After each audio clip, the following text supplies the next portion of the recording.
I paid for my brother's wedding and even gifted him a luxury honeymoon package. But as the wedding ended, I overheard him say, "Honestly, I wish he hadn't even come."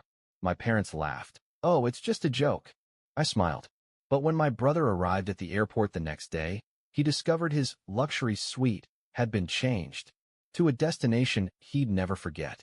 My name is Ethan Carter. I'm 33, and I work as a financial analyst in New York. Good money, long hours, constant pressure. My job pays well enough that I can afford the occasional luxury, not for myself, but for my family. Especially for my younger brother, Daniel. I love that kid. Or at least, I thought I did. I practically raised him. Our parents weren't bad people, just detached. Dad was always working, and Mom lived in her own little world where Daniel could do no wrong. So I stepped in. I bought him his first gaming console when our parents said it was a waste of money. I covered his college tuition so he wouldn't be buried in debt. When he wrecked his car at 22, I got him a new one because he needed it for work.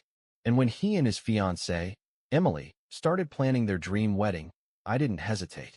I covered the entire thing: venue, catering, flowers, live music, everything. And as a wedding gift, I booked them a week-long honeymoon in the Maldives, complete with a private villa, first-class flights, and a personal butler. Because that's what big brothers do, right? I was exhausted after months of working extra hours to make it all happen, but seeing Daniel happy made it worth it. At least, I thought it did. Until the end of the wedding. It happened by accident. The reception was winding down. Guests were leaving, and I stepped outside to get some air. That's when I heard Daniel's voice from the other side of the patio. "Honestly, I wish he hadn't even come." I froze. Then Emily laughed. "Oh, come on. Don't be mean." "I'm serious," Daniel said. "He just throws money around like it makes him part of the family. It's embarrassing." Mom's voice chimed in. "Oh, sweetheart, don't be cruel. He just wants to feel important. You know how he is." Dad chuckled. "Well, at least he's useful for something." And then they all laughed. I felt like I'd been punched in the gut. I wanted to step out and confront them, but I couldn't move. It wasn't just what Daniel had said. It was how casual it was. Like this wasn't new. Like they'd been saying things like this for years. Maybe they had. A memory flashed in my mind. Daniel at 16, playing a brand new Xbox I'd saved up for months to buy him. "This is the wrong one," he'd said, frowning at the box. "Jake's got the elite version. You should have asked me first." Another one. Him at 20, taking the keys to the car I'd bought after he totaled his first one. "At least it's not a Prius," he'd muttered, already texting someone about it. And another. Him at 25, drunk at a family dinner, laughing with our cousins. "Ethan's great, man. He's like a rich uncle who doesn't have kids. Just throw money at him, and he'll buy you whatever you want." I had laughed along with them back then.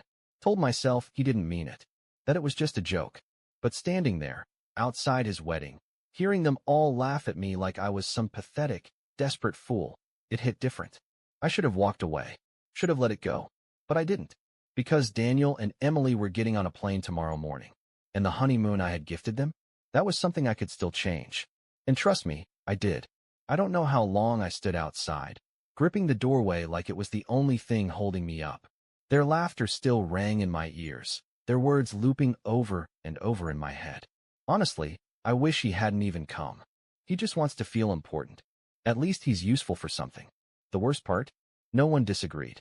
I swallowed the lump in my throat and forced my feet to move. I couldn't stand outside like a fool forever. I had to go back in, had to smile, had to play my role one last time. Inside, the reception was still in full swing. People danced, drank, laughed. The band played some upbeat pop song that a group of bridesmaids was singing along to. It was as if the air outside hadn't just been filled with the sound of my family mocking me. And then I saw him, Daniel, the golden child, my baby brother, the one I had spent my whole life looking out for. The second his eyes landed on me, his whole face lit up. "Ethan, there you are, man." He strode over and threw an arm around my shoulder, reeking of expensive whiskey and celebration. "Dude, I was just telling Emily, you are the best brother ever.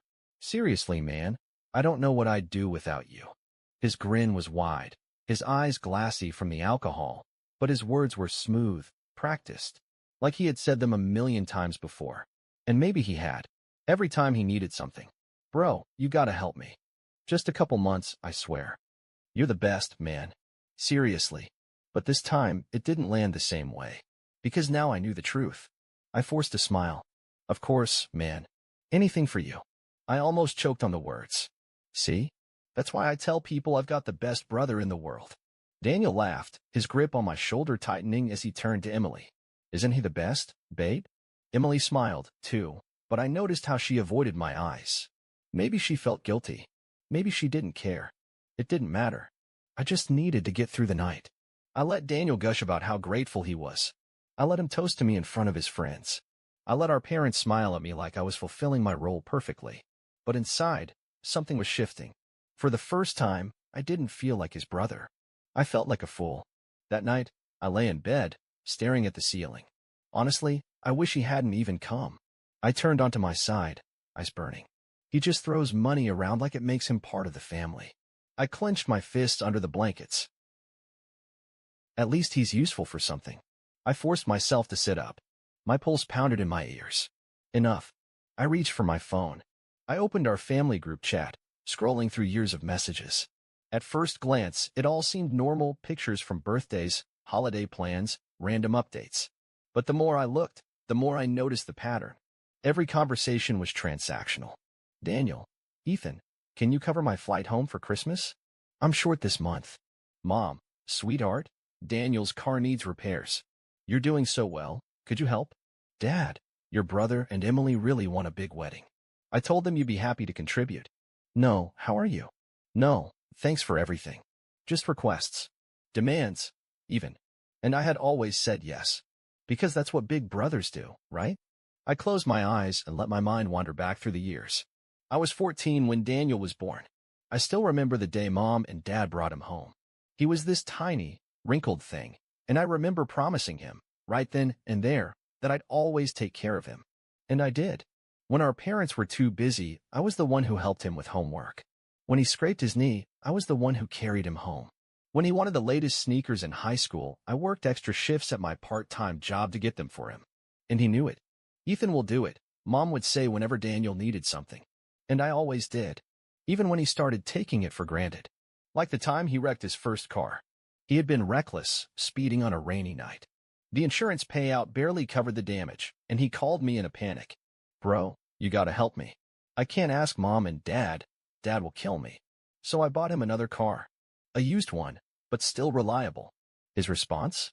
At least it's not a Prius. I should have been angry.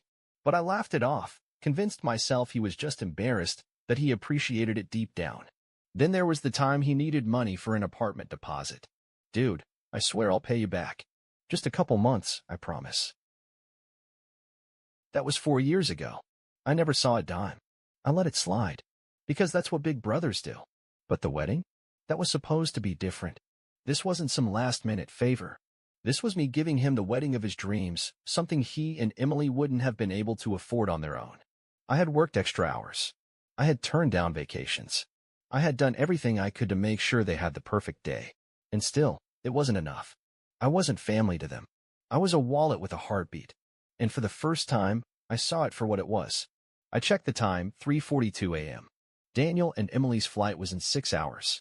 I opened my laptop. If I was just a wallet to them, then it was time to close the account. I sat alone in my apartment, the glow of my laptop screen illuminating the room. The reservation details were right in front of me, the cursor blinking over the edit button. Daniel and Emily's flight was in just 6 hours. I had never been a petty person. But this was different. I clicked on the honeymoon package I had originally booked for them, a private overwater villa in the Maldives, complete with a personal butler, first-class service, and an all-inclusive gourmet dining experience. It was a dream trip, the kind of luxury that most people could only fantasize about. I hovered over the cancellation option, but that felt too easy. Leaving them stranded with no honeymoon at all would be a disappointment. Sure, but I wanted something they would never forget. I scrolled through the available lodging options, looking for something that would make an impact. Then I found it. Same island. Completely different experience. A rustic beach adventure package. Instead of a luxury villa, they'd be staying in a shared beachside camping hut. No air conditioning, no private pool, no staff catering to their every whim. A mosquito net would be their only protection from the elements. Communal bathrooms. Cold showers. No Wi-Fi. Just the authentic islander experience, as the resort described it. I clicked Modify Reservation. Their first-class flights remained the same. I wanted them to step off that plane expecting paradise. And then, reality would hit. The airport send-off. The next morning, I arrived at JFK Airport under the pretense of seeing them off. Emily greeted me with an overly sweet smile, while Daniel clapped me on the back. "Man, I still can't believe you pulled this off," he said, shaking his head. "The best wedding gift ever. You're a legend, bro." Emily leaned in with a smug expression. I told Daniel he's lucky to have such a generous brother. You know, not everyone would go all out like this. I just smiled. Well, you guys deserve the best. They had no idea. As we walked toward the security gate, Daniel kept rambling about how amazing the resort was supposed to be. "Did you see the pictures? That infinity pool? And the villa, bro. Right over the water. Gonna be insane." Emily nudged him playfully. "I just hope we get a good butler. My friend Claire said the staff makes all the difference." "Oh, I'm sure it'll be unforgettable," I said. I gave them both a hug and waved them off as they disappeared through security. The moment they were out of sight, I turned around and walked out of the airport. I already knew that my phone would be buzzing soon. The arrival, reality hits. I was in the middle of dinner when I got the first message. "Daniel, what? Hey, mess." I grinned and took another bite of my steak. "Daniel, where is the villa? Why are we in some kind of hostel on the beach? There's no air conditioning, dude." I let the message sit for a few minutes before picking up my phone. Then another one came in. "Emily, Ethan, there must be some kind of mistake. The receptionist said this is our reservation. There are other people in the hut next to us. I can hear them snoring." I put my phone down and leaned back, picturing it all. Daniel, standing there in his designer vacation outfit, sweat beading on his forehead as he realized there was no butler, no champagne on arrival, just a rickety wooden shack with a fan that barely worked. Emily, absolutely horrified, clutching her expensive designer handbag while trying to process that she would be showering in cold, salted water and sleeping in a bamboo bed with a thin mattress. I imagined her looking around at the other guests, budget travelers, backpackers, couples in their 40s wearing cargo shorts and flip-flops, laughing at the idea of roughing it. Not exactly the high society honeymoon she had envisioned. "Daniel, bro, are you kidding me? Call the resort. Fix this." I took a sip of my wine, set my phone to silent, and enjoyed the best meal I'd had in weeks. They had laughed at me. No, I was the one laughing. I woke up the next morning to 13 missed calls. Daniel, Emily, even my mother. The group chat was a war zone. "Daniel, call me. Now." "Emily, Ethan, what did you do?" "Mom, Ethan, whatever happened with your brother's honeymoon, you need to fix it. This is unacceptable." "Dad, your brother is calling me nonstop. Fix this mess." I stretched, yawning, feeling more rested than I had in years. Then, just as I was about to put my phone down, a video came through from Daniel. I clicked it. The screen loaded to a shaky, dimly lit recording. The camera was flipping between Emily, who was on the verge of a breakdown, and Daniel, who looked ready to kill someone. "I cannot believe this." Emily screeched, her voice high-pitched and raw. "There is sand everywhere. I can't sleep like this. There are bugs in the bathroom. Daniel, fix this." Daniel turned the camera to his sweaty, sunburned face. "Ethan, call me. You better have a really good explanation for this." The video cut off. I couldn't stop myself. I laughed so hard I nearly fell off the bed. This was better than I could have ever planned. The call from hell. By noon, I figured I had tortured them enough. I finally picked up when Daniel called again. "What, Ethan?" Daniel's voice was pure rage. "Where's our honeymoon suite? Where's the butler? Why are we stuck in whatever this place is?" I took a deep breath, keeping my tone calm. "Oh, I thought you wanted the authentic experience." Silence. Emily's voice cut in from the background. "This is not funny, Ethan. We are sleeping on what is basically a wooden plank. The restaurant is a beach shack. I had to eat grilled fish off a paper plate. Do you know how humiliating this is?" I grinned. "Humiliating? Oh, you mean like he just throws money around like it makes him part of the family? Or at least he's useful for something?" Silence. "Yeah," I continued, letting my words sink in. "I heard everything, Daniel. You, Mom, Dad. I was just some useful fool to you all, wasn't I?" Daniel exhaled sharply. "Bro, come on, it was just a joke. You know we didn't mean it." I almost laughed again. Sure, Danny. Just like this is just a joke. Emily groaned. Okay, you made your point. Now fix it. I let out a mock sigh. I would love to help. But, well, my money's just for feeling important, remember? I wouldn't want to embarrass you again. Daniel screamed in frustration and the call cut off. I sat back, exhaling. It felt good. Really good. The parents get involved. That evening, I got a call from Mom. I let it ring 3 times before picking up. Ethan, she started in that clipped, scolding voice she always used when I wasn't doing what she wanted. I don't know what kind of stunt you pulled, but your brother and Emily are devastated. Do you have any idea how much stress you've caused? I leaned back. More or less than being mocked at his wedding after paying for everything? Mom sighed like I was the one being difficult. It was just a misunderstanding, sweetheart. You took it too personally. I clenched my jaw. There it was. The same gaslighting. The same excuse-making. The same Ethan, you're overreacting nonsense they've been feeding me for years. I'm done, Mom, I said flatly. Daniel is learning what it feels like to be taken for granted. Consider it a lesson. She huffed. So that's it? You're just going to let your brother and his wife suffer? I snorted. Suffer? You mean staying at a fully functional beachside resort on a tropical island? Sounds like a dream, Mom. Ethan, she snapped. We raised you better than this. I finally let the mask drop. No, Mom. You raised me to be your family's personal ATM. And I'm finally closing the bank. I ended the call before she could respond. Daniel's last-ditch effort. 2 days later, I got another call. Daniel. I debated ignoring it, but curiosity got the best of me. Ethan, his voice was strained. Defeated. Look, man, you win. Okay? I raised an eyebrow. Do I? He sighed. I shouldn't have said those things at the wedding. We shouldn't have laughed at you. I messed up. I get it now. I waited, letting the silence stretch. Then he cleared his throat awkwardly. So, can you at least help us move to a better place? I'll pay you back, bro, I swear. I smirked. Like how you were supposed to pay me back for your college tuition. Your car? The apartment deposit. Daniel didn't answer. I leaned forward. Here's the deal, Danny. You figure this out yourself. If you want luxury, pay for it yourself. Otherwise, enjoy your authentic island experience. Ethan, come on, he shouted. But I was already hanging up. Aftermath. The breaking point.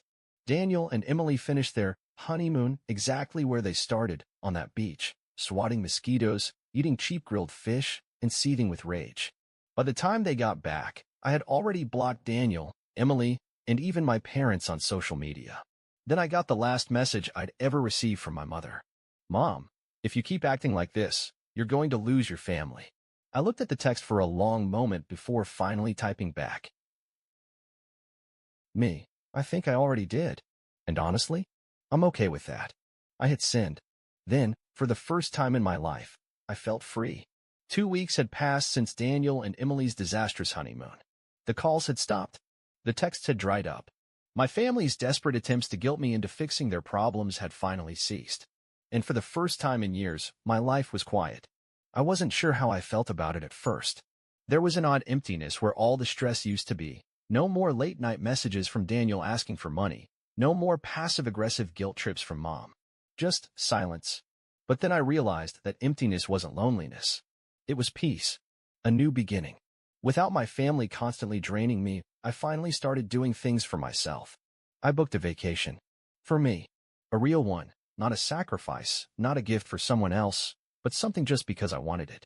I spent 10 days in Italy, exploring the streets of Rome, eating pasta at sunset, and drinking wine without worrying about anyone else's problems. It felt surreal at first.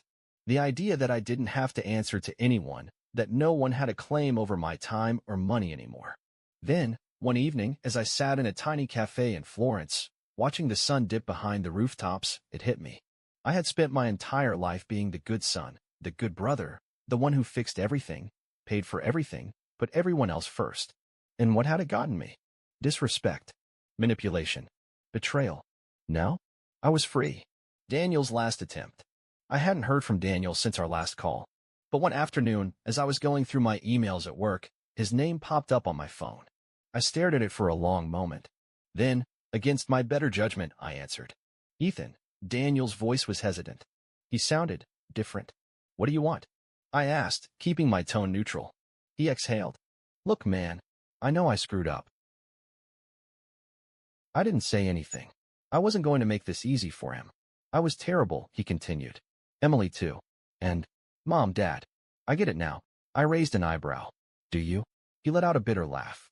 Yeah, I do. Because ever since you cut us off, I finally see how much you actually did for us. I leaned back in my chair. Must be hard when your walking ATM isn't available anymore, huh? Daniel sighed. I deserve that. I waited. After a long pause, his voice softened. I miss my brother. I felt something tighten in my chest. It was the first real, genuine thing I'd heard from him in years. For a moment, I almost caved. Almost told him that I missed him too. But then I remembered everything. The wedding. The laughter behind my back. The years of being used. And I realized, I didn't know him anything.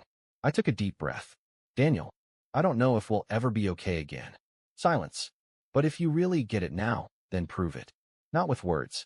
With actions. Daniel swallowed hard. Yeah. Okay. I hung up. I didn't block his number. But I didn't reach out either. Some bridges weren't meant to be rebuilt. Final closure. A few weeks later, I got a message from an unknown number. Emily. It was short. Cold. Congrats. You got what you wanted. Hope you're happy. I stared at it for a moment before deleting it. I did get what I wanted. Peace. And for the first time in my life, I was truly happy.